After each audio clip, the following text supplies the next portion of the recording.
মধ্যে তার 200 সিট নেবে, সেই নির্বাচিত হবে। আমাদের এই কনস্টিটিউন্সিতে 60 মানুষ কনস্টিটিউন্সিতে যিনি আমাদের এমপি হয়ে আসবেন, দলে নমনীত হয়ে আসবেন, মনে করি আমাদের আফরোজা বিটা আপা, কারণ অনুসারে ওনার সুযোগ্য কন্যা আমাদের জেলার দায়িত্বে আছেন। আমার নেত্রী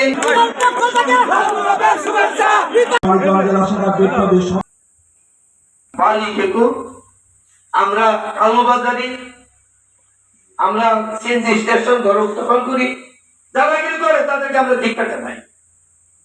আপনারাও আমার সাথে ধিক্কার জানাবেন যারা এই কর্মের সাথে এখন অবৈধভাবে এর সাথে সম্পৃক্ত। কারণ সাধারণ মানুষ কিন্তু এখনই বলা শুরু করছে, আওয়ামী লীগ যা করে বিএনপি তাই করতেছে, আমাদের কোন কেন্দ্রে কমতেছে, এটি কিন্তু আমাদের লক্ষ্য রাখতে হবে।